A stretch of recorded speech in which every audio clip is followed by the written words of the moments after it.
Hello and welcome back, everyone, to another episode of the College Sports Hive. That's Leaf. I'm Scott, and we're here to talk news this week and what you all need to know heading into this week of college basketball, the college basketball season. We're narrowing our way down. It is March now, so we're approaching the end of the season, and we got a few games left to get to, but it's coming down to the wire. We got postseason play coming up. We're really looking forward to that. But with that being said, we do have some news to get to for this week in particular. And let's jump in and start talking things right away. We'll get to our top fives. We'll get to our player performances of the week. We'll get to our individual performances of the week. We'll give you our list of news and then talk AP rankings as well here today. All right, so let's hear your top five and some reasoning as to why you have some of these teams where you do, and I think we're going to be pretty similar on where we're viewing things right now. Yeah, I when I compiled this, I did it Sunday night before the AP poll came out, but I have the exact same as what the AP poll is. I've got Gonzaga number 1, Michigan number 2, Baylor number 3, Illinois number 4, and Iowa number 5. So I think the Michigan leap of Baylor, because Michigan's played very well recently and Baylor just lost their first game, makes sense. And I'm all aboard the Michigan is an elite team train, and we kind of started getting there after their win against Ohio State. And we thought they could even play better. Illinois did have a loss last week, but I was also impressed by their ability to win without Ayo Dosunmu. So I kept them kind of hold and serve, but they moved up a little bit as Ohio State went down.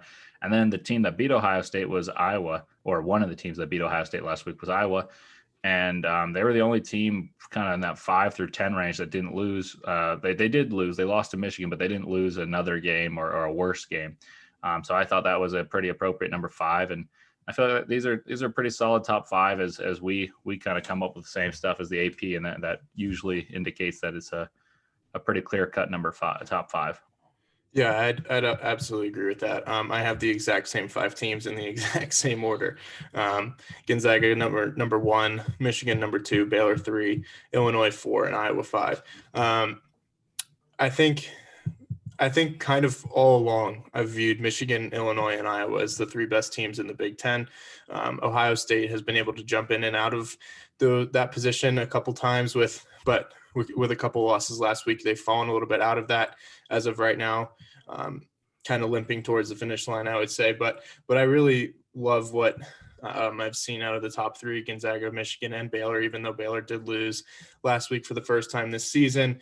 Coming off of a very long pause and a very different pause than what Michigan had, with 8 players from Baylor having COVID-19, and Michigan was paused for so long due to precautions, not necessarily members of their team having COVID-19. So definitely a different effect there. And we saw that last week when we saw Baylor retake the floor. They didn't look like themselves. So I'm expecting them to get back to where we originally viewed them. I expect nothing less than that. But with that being said, they have a huge test tonight against West Virginia. And so, yes, it's going to be fantastic to see that and see how they kind of bounce back from that. So those are my 5. And I think it's pretty clear cut this week as to who the best 5 teams in the country are. All right. So with that being said, let's give some individual, some team awards first, and let's talk your team of the week and who had the best week in your eyes. I'm going with Oklahoma State. They had 2 overtime wins against ranked teams, both on the road last week against Texas Tech in Lubbock, and then they were able to top Oklahoma in the Bedlam rivalry in Norman. And then, as we saw Oklahoma State defend that in Stillwater. And so they've won 3 straight games against teams that were ranked very highly in the Big 12. They're really coming along. And this is a team that we kind of were saying, oh, man, Cade Cunningham's so good that he can win them a few games. And they'll be a scary 7 seed. I don't think this is any longer a scary 7 seed. This is a scary team, period, that I think could be a top 4 seed and really make it run, because they're playing super determined basketball and they have a star that's just polarizing. He makes teams defend him, and then if those other guys are hitting shots, good luck beating Oklahoma State, because they really try hard. They run, they create turnovers, and So yeah, Oklahoma State's my team of the week, and this is a team I expect to make a huge leap in next week's poll, especially if they're able to win again a couple more of these difficult games they have coming up against Baylor and I want to say West Virginia. Yeah, definitely. We'll get to that individual performance for you and Cade Cunningham here in a bit. But with that being said, Oklahoma State's looked amazing. I saw after that win, the bracketology has them currently sitting at a 4 seed, which is kind of incredible with where they've done. They've won 3 straight games against top 25 teams. It's always an incredible feat. Kind of a similar run we saw Oklahoma go on earlier this year, but this is coming at the absolute perfect time for them to really have all the momentum coming down the stretch in Big 12 play to go into the postseason. I'm going to go with Arkansas, and I think that's pretty much the second place team of the week because Oklahoma State is definitely in my eyes had a better week, but Arkansas also beat Alabama, which was their biggest matchup thus far this season. They played them at Arkansas, and the energy in there, we talked about it a couple different times. It was really good. Arkansas played a great game, and they were able to beat Alabama, who is the leader right now in the SEC standing. So anytime that's possible, it's a huge win for them. And then they followed that up with a win over LSU, who we've talked about multiple different times is probably going to make the NCAA tournament, and they're just so explosive offensively that they can beat anyone on any given night, and they held the Tigers to just 75 points. So good week for Arkansas, and let's go down and hear about your thoughts on Cade Cunningham and why he earns your performance of the week individually. Yeah, Cade Cunningham, aside from just being outstanding all year, and in my opinion, first team All-American, I think this was his best week and showing that all he wants to do is win, and he'll get it done in different ways. So the standout performance, he had 40 points and 11 rebounds in a win against Oklahoma in Norman. He followed that up playing a great game last night that wasn't necessarily a game where you're like, wow, his stats pop off the page, but you just felt his impact. And then he also against Texas Tech, their notably stingy defense, had 20 points, 5 rebounds, and a few assists. He's phenomenal. He's the engine that makes them tick. At the end of the game, he's a closer. He closes. Made the free throws at the end of the games both times. 40 points against a league opponent, especially of the caliber of guards that Oklahoma has. And I thought one of my biggest takeaways was actually Elijah Harkless, the guy guarding Cade for the most part. Wow, he does a good job. And then Cade scores 40. That typically doesn't happen to me when I'm thinking someone's playing great defense. I don't think they often are put 40 on. So yeah, Cade Cunningham's phenomenal, and I'm excited for you to give a shout out to the guy you've got written here because he's been balling all year. Yeah, Cade is a monster. I expect him to be number 1 overall pick in the NBA draft, if not top 2. Evan Mobley might have something to say about that as well from USC. But yeah, I've got Antoine Davis. He plays for the Detroit Mercy Titans, who are out of the Horizon Conference.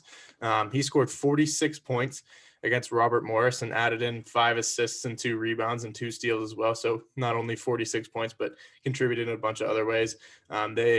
This was en route to an 83-73 win over Robert Morris, which they've now beaten in 3 consecutive games. So that's a very impressive feat in general for Detroit Mercy. He's averaging 24.3 points per game this season, which is just a crazy clip for college basketball. So definitely a guy you should keep your eye on. He's not playing in a marquee conference, but those smaller conferences in the game of basketball also provide a whole lot of talent and definitely someone who could come on down the stretch and make some big news, make some big noise. It's just awesome to see people like this in a team that probably not a lot of people heard of outside of Detroit, the Detroit area. The Detroit Mercy Titans have such a competitor.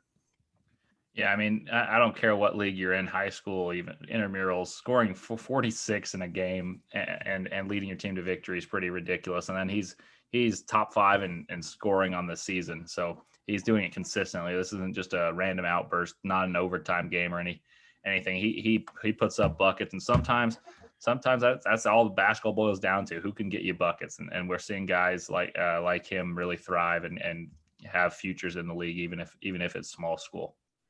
Yeah, definitely. I'd agree with that. All right, so let's jump down to rankings. We had 18 ranked teams lose this past week, so there's going to be a lot of big changes up and down. Leaf will take us through some of the big movers here in a bit, but our top 10 as of right now are Gonzaga is number 1, Michigan's number 2, Baylor is number 3, Illinois is number 5, and Iowa is Illinois is number 4, and Iowa is number 5. I don't know if I did that just completely wrong, but those are the 5 teams. You were good. You're good after All right. the Illinois. Sorry about that. Top five are Gonzaga, Michigan, Baylor, Illinois, and Iowa. Those are the exact 5 that we had in our top 5. So like we mentioned, we do believe this is kind of the clear cut cream of the crop in college basketball as of right now. Some teams sitting on the fringe of the top 5, but rounding out the top 10 are number 6, West Virginia, number 7, Ohio State, who we mentioned dropped some games last week. Number 8 is Alabama, who lost to Arkansas, and number 9 is Houston, and number 10 is Villanova, who has a big game this week with Creighton, their second of 2 matchups. So let's talk biggest. Well, let's first give me your thoughts on this top 10, and then take us through some movers when you get a chance. Yeah, so my initial thoughts is the top 5 looks great. Like we talked about, West Virginia, I think, is the most deserving team to move up, but I feel like there's just a gap between 5 and 6 in this case. And 2 things that I found to be very interesting are Ohio State was 4th. They lost 3 games in a row in the past 8 days before the poll came out. And they only fell 3 spots. So that's one spot per loss, which we've seen teams fall 8 spots for losses before. But that just is a testament to the depth of the Big Ten and the respect they have for Ohio State, considering what they did to get up to number 4 in the country. And my second thought is some of these top 10 teams don't feel like top 10 teams to me anymore. Like Houston has had a few bad losses. Villanova lost to a Butler team that's really, they've got a kind of a rich history for what was kind of a mid-major school, but that's not a team Villanova should lose to this year if they're a top 10 team. And then I don't know, it feels a little weird for me to be saying, wow, this is a top 10 team in which I feel like there's such a disparity from 10 to 5 or 10 to 4, that type of thing. It's usually closer in my eyes. Considering that we've had so much movement from the, we've had the top 3 remained constant, but 4, 5, and then 10 should feel constant because they've kind of rotated. But I feel like there's a big disparity there, but that could just be me. Yeah, no, I agree with you. I think a lot of some of that can speak to some of the inconsistencies of the teams that we usually see up in those top 10s of the rankings is some of the blue bloods that aren't even ranked. It's just been kind of a weird year in terms of who's there and where they're at down the stretch. And then you have some of these conferences like the Big 10 and the Big 12 where you can go 1-1 in a week and it's a fantastic week because you've beaten a top 10 team. So it's different. It has a different feel. It's very volatile. And I think it's very fitting for kind of the year that 2020/2021 has been so far with everything that's gone on in the world. But not to go too deep into what's happening in college basketball. It's just been very volatile. And I think that's the best way that I can put it. And you're not necessarily seeing some of those cream of the crop teams that you expect to be inside the top 10, even ranked. So I think that kind of throws off your persona even that much further. Yeah, absolutely. You're right. You're used to having Duke, Kentucky, North Carolina, those teams, Michigan State, be top 10 teams all year. And when they fall out, you're like, wow, they suck. They're at number 12. And this year we've seen them at not even ranked for the majority of the season. So you're absolutely right. It just feels weird because if a Duke team is ranked number 7, you still pick them as one of the favorites to win a tournament just because of the pedigree they've built. Same with North Carolina, same with even now Virginia, Gonzaga, Villanova. And now we got Villanova at 10 and we feel like they're weak. And it may just be some recency bias, but it also just feels like watching their basketball hasn't been what we're accustomed to. And if unless you got anything more, I can take us through some of those movers that we've got in here. Yep, go for it.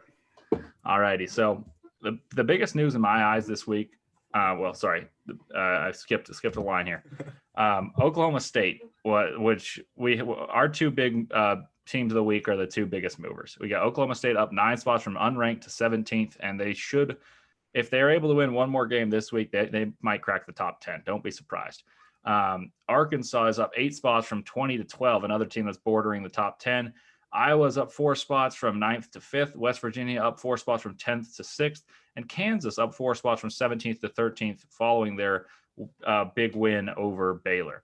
On the flip side, you've got Oklahoma had a tough week, falling to a loss that kind of stunned me, losing to Kansas State, falling 9 spots, and then losing to Oklahoma State, falling 9 spots from 7th to 16th. Then we had Virginia fall 6 spots from 15th to 21st after a tough week, losing a few games to NC State as well as Duke. And then Virginia Tech also fell 6 spots from 16th to 22nd. I believe Georgia Tech handed them their defeat, and they were coming off a pause. So they've got a kind of a tough week, tough welcome for playing a hungry Yellow Jackets team. But those are the biggest movers. And you have a few new additions to the rankings. You got Purdue's back in there. You've got Wisconsin on the wall at 25. They fell again. And we got those SEC teams that we thought, wow, how are they still in here, are finally out of the poll. So a couple big movers, but there was a lot of like small shakeups as well that weren't notable. But there was 18 teams that lost that were ranked. So you're absolutely going to see movement, and those are the biggest movers for you guys. Yeah, definitely. I think the two appropriate moves are Oklahoma State and Arkansas after 2 really good weeks, and they got rewarded, which is great to see. An interesting one to me is Iowa. I mean, I know that they looked really good against Ohio State, and that obviously weighed on the AP poll and things like that. But they also only scored 57 points against Michigan, and they lost a couple guys due to injury, which we can get to here in a little bit. I do believe Iowa is always one of the more dangerous teams in the country, and I'm fine with it. It's just interesting to me that sort of that wasn't, it didn't necessarily seem like that was taken into account that much in my eyes. I really love the West Virginia move. I think that they are just completely on the rise. I've said it in a couple different episodes now. What they're doing is really fun to see. So look for that one against Baylor coming up. And yeah, I think those are really my only like thoughts about it personally. I respect all the moves down. Oklahoma had a rough week. Virginia had 2 losses. Virginia Tech's just been inconsistent throughout their entire season so far. So not really too many head scratchers in my eyes. So I think we can turn our focus down to the news, and I'll let you take us through some of these points, and I'll interject when I have some thoughts. All right, I got one off the top that I want to discuss a little bit, just because you did mention that. So the news itself, I won't bury the lead here. Scott Drew said that COVID pauses are kryptonite and they caused the rusty Baylor. So, but Baylor came off rust, just to refresh everyone's memory. They came off a long pause. They were undefeated, arguably the best team in the country. Lots of people, including myself, had them ranked above Gonzaga at number 1 because of their strength of playing the Big 12 and how they were mostly crushing opponents that are all top. I mean, there's 7 teams that are top 17 in the nation. And they were not being tested by these teams. And then they get tested by an 0-13 Iowa State and then fall to Kansas.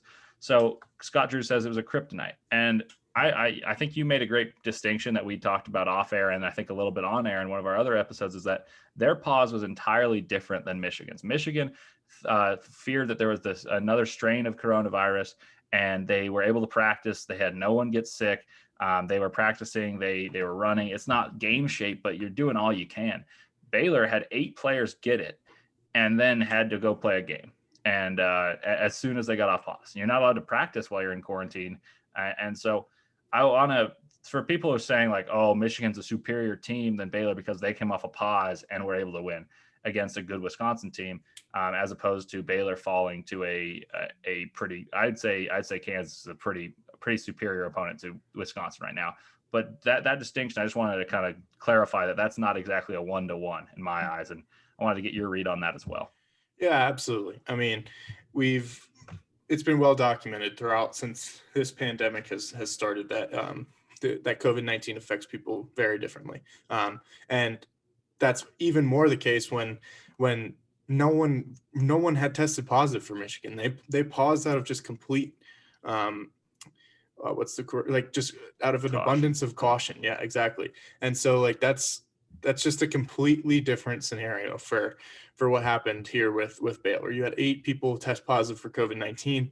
That's you think you probably have what, 16? Is that too many rostered players on for a squad? Yeah, you probably have 15 players that are rostered, but only 12 on scholarship. And then even if you have 12 on scholarship, some are probably redshirting because Baylor redshirts a lot. So you got probably 10 players that have played all season over a set number of minutes. And let's just say if they add numerically, let's just say that's probably 6 of them had coronavirus. Yeah, we don't know which 6, but like here's a thought that I had when I was watching. I was like, I wonder who looks tired, because I watched that game and I saw that it was 8 people, because that was kind of kept hidden, and then it was not after.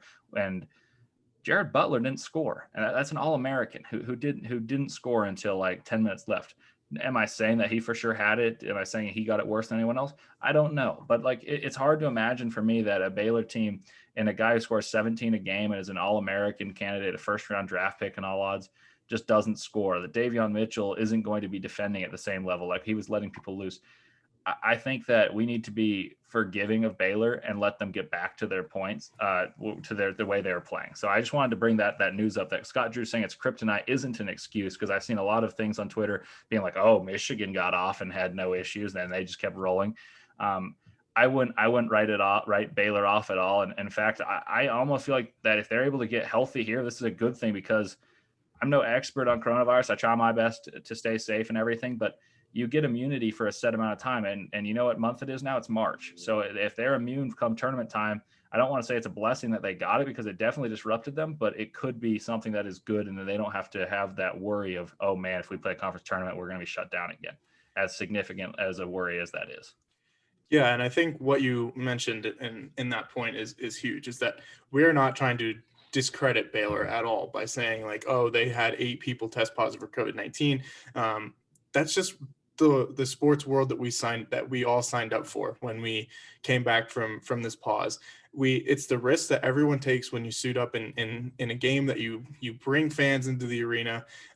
You are constantly around people. These are college kids. So yeah, it's the risk that we all signed up for. We're not saying it's anyway in their fault. It definitely affects people. That's kind of the point that I wanted to really drive home here, is like these kids like are in top tier shape. And we've heard a lot of the reports of how COVID-19 affects people that aren't, it affects the elderly, things like that. But like my brother's had COVID-19 and he's in a lot better shape than I am. And he can just like physically say how tired that he just constantly was after that. He would go like walk around the block and he'd just be exhausted. Like it affects everyone differently. And so he's not making an excuse here that it is a kryptonite, because let's be honest, it's something that has been plaguing a lot of different people for over a year now. And so, yeah, I think we've kind of harped on this enough, but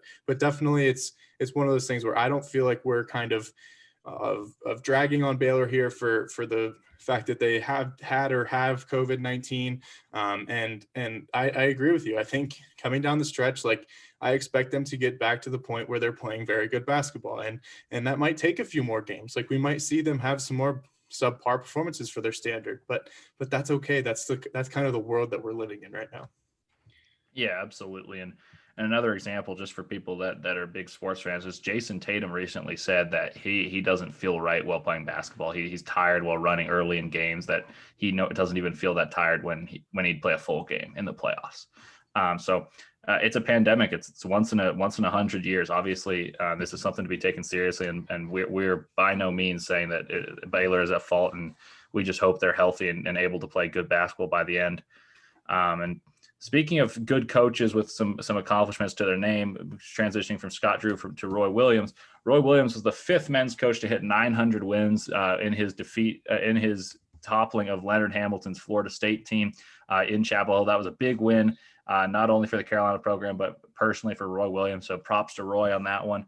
And keeping it to some history of college basketball, Levon Squires, the Kansas University's first Black men's basketball player, has just passed away. And That was during Black History Month, so that was a big deal, and especially it coincided with Kansas's big win over Baylor and making it possible for so many African-American players to go through that Kansas program. So big shout out to him, and hope his family and everyone that knew him is doing well, and prayers and condolences to them.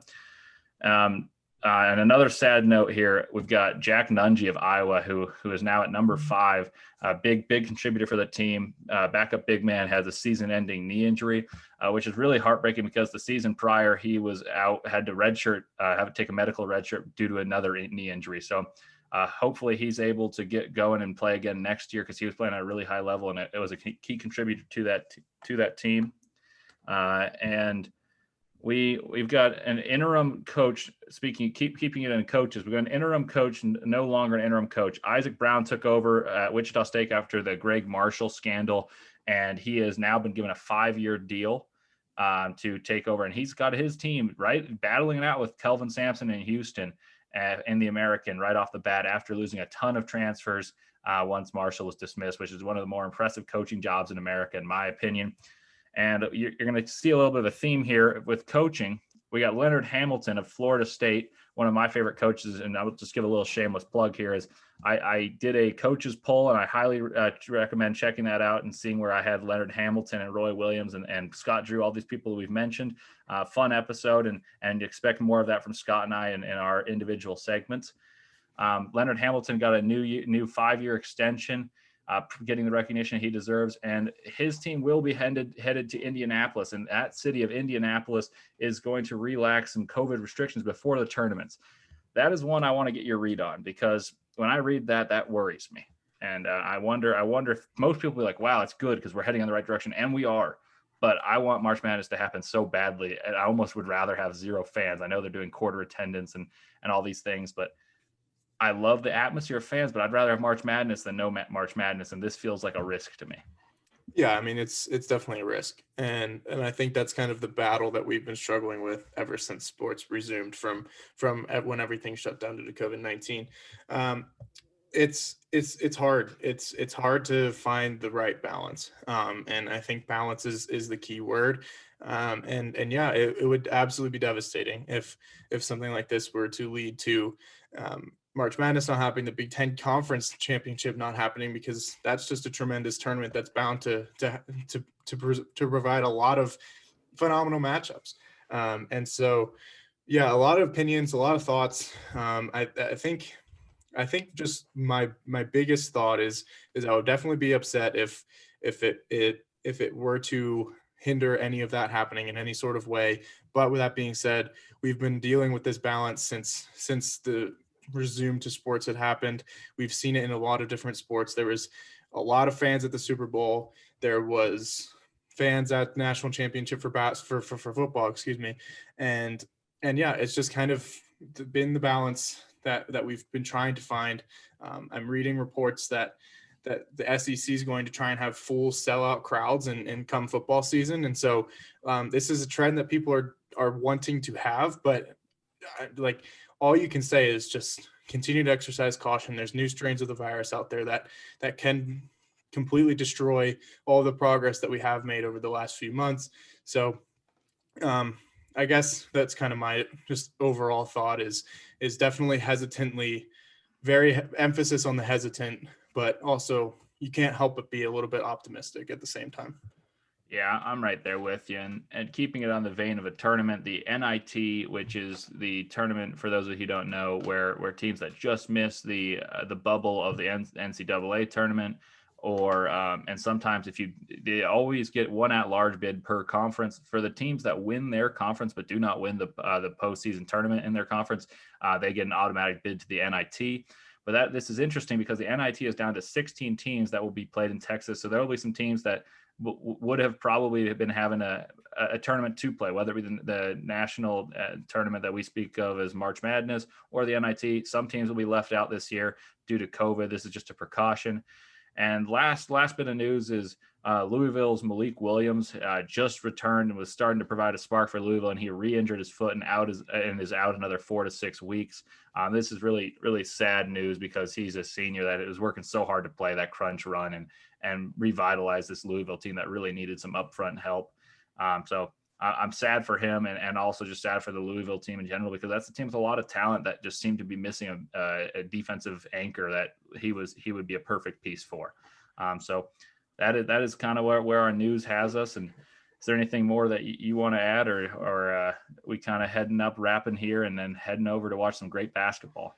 Yeah, it's going to be a great night of basketball. But yeah, do you want to give any thoughts about your episode coming out tomorrow? Any sneak peeks? Any thoughts about what you're going to be doing with your little special guest, or you want to keep that close to the chest? I'll give a little shout out. So yeah, tomorrow, usually I'll be working on Tuesday, but I have a guest who I will be talking to. And so we will be putting out for Tuline's Thursday takeover. And I will be talking about contenders and pretenders in the college basketball and the scheme of it, just for this season, and who myself and my guest, Mark Cundiff, who is a basketball, he knows college basketball better than anyone I know. And we will be trying to discuss who really can make runs outside of the big three of Michigan, Gonzaga, and Baylor, and try to prognosticate some selections, not only of where teams will be ranked in the tournament, try to see who can be a Cinderella. There'll be some deep dives that you won't see coming. And also we're going to try to nail all 3 All-American teams, which is a really tough task because there is such a large committee, but we're going to give it our all. And I hope you guys tune in. It's going to be a great one. I'm really looking forward to it. It's going to be one of our first special guests. It's going to be a great time. But so yeah, make sure to everyone go check that out when that airs tomorrow. Excuse me, on Thursday. Yeah, tomorrow. Yeah. Yeah, and yeah, it's going to be a good time. We're losing track of days. It's been madness in this little run that we've been on, but we're having fun. Hopefully you all are enjoying it. Make sure to like, subscribe, tune in, follow, shout out, give your friends some kind words to check us out if they're into sports. We're just trying to get you the best information that we possibly can. We're expanding. It's going to be great. Anyway, that's going to do it for us. Once again, that's Leaf. I'm Scott. This has been the College Sports Hive, and we'll catch you next time. Have a good one.